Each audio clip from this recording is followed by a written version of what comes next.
আসসালামু আলাইকুম প্রিয় ভিউয়ার্স, আশা করি সকলে ভালো আছেন, সুস্থ আছেন। আমি সুলাইমান হোসেন আছি আপনাদের সাথে নতুন আরও একটি ভিডিও নিয়ে। যারা ফুডপান্ডায় ডেলিভারি ম্যান হিসেবে কাজ করতে চাচ্ছেন তাদের জন্যই মূলত আজকের ভিডিওটি তৈরি করা। তো আজকের এই ভিডিওতে আমরা জানবো একজন ফুডপান্ডা ডেলিভারি ম্যান রাইডারের কাজ করতে কি কি সুবিধা এবং অসুবিধা হয়, এটা আজকে আমরা জানবো।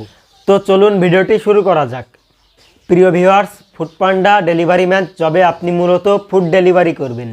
অর্ডার এলে অ্যাপে নোটিফিকেশন আসবে এবং অর্ডারটি যে কোনো রেস্টুরেন্ট থেকে কালেক্ট করে সেটা আপনার গ্রাহকের কাছে পৌঁছে দিতে হবে। এটাই হচ্ছে আপনার মূলত মূল কাজ।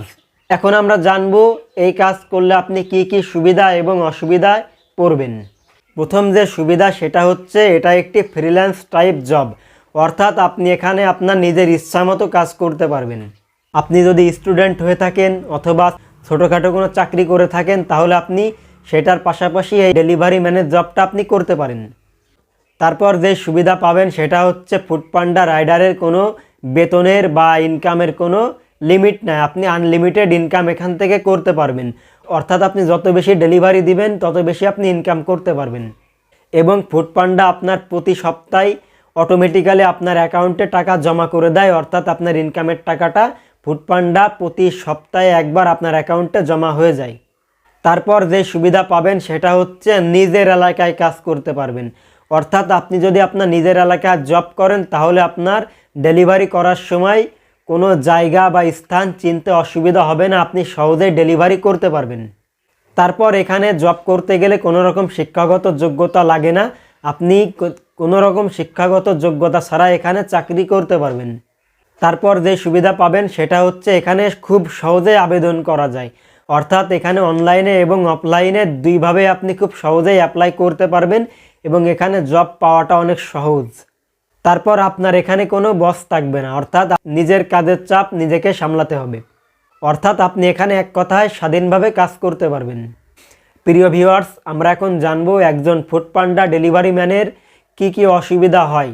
একজন ফুডপান্ডা রাইডারের সবথেকে বড় সমস্যা হচ্ছে আবহাওয়াগত সমস্যা, অর্থাৎ রোদ, বৃষ্টি, ঝড় যাই হয়ে যাক না কেন আপনি যদি আপনার কাজের ডিউটির টাইমে থাকেন তাহলে আপনাকে কাজ করতে হবে। তবে আপনি যদি অতিরিক্ত আবহাওয়া খারাপ হয় তাহলে আপনার এটা অর্ডারও আসবে না এবং আপনি ডেলিভারি করতে পারবেন না, এটা অটোমেটিক্যালি ঠিক হয়ে যাবে, এটা নিয়ে চাপ নেওয়ার কোনো কারণ নাই। এবং আপনি চাইলে ফুডপান্ডা থেকে এই টাইমটাতে ছুটিও নিতে পারবেন। তারপর যে অসুবিধা হয় সেটা হচ্ছে সবসময় যেহেতু রোডে থাকতে হয়, রোডে অ্যাক্সিডেন্ট হওয়ার চান্স অনেক বেশি থাকে। যদি আপনি সাবধানে কাজ করতে পারেন, সাবধানতা অবলম্বন করতে পারেন তাহলে রোড অ্যাক্সিডেন্টের কোনো সম্ভাবনা নাই, আপনি এটা করতে পারবেন।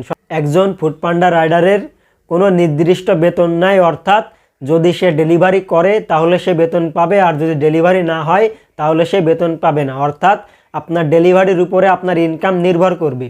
তবে এখানে আমি একটি কথা বলবো, রিজিকের মালিক আল্লাহ, সেহেতু আপনার রিজিকে যেটা আছে সেটাই আসবে। আপনি যদি হাজার চেষ্টাও করেন আপনার রিজিকে যেটা নেই সেটা আসবে না।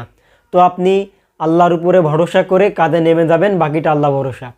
তারপর যে সমস্যা হয় সেটা হচ্ছে মাঝে মাঝে মানুষের ব্যবহার খারাপ হয়ে যায়, অর্থাৎ আপনি যদি রাস্তায় জ্যামের কারণে খাবার ডেলিভারি দিতে দেরি করেন তাহলে কাস্টমার একটু খারাপ ব্যবহার করতে পারে, এটা আসলে স্বাভাবিক। আপনি একটা প্রোডাক্ট অর্ডার করেছেন, আপনি যদি নির্দিষ্ট টাইমে প্রোডাক্টটি না পান তাহলে আপনার রাগ হবে, এটা স্বাভাবিক।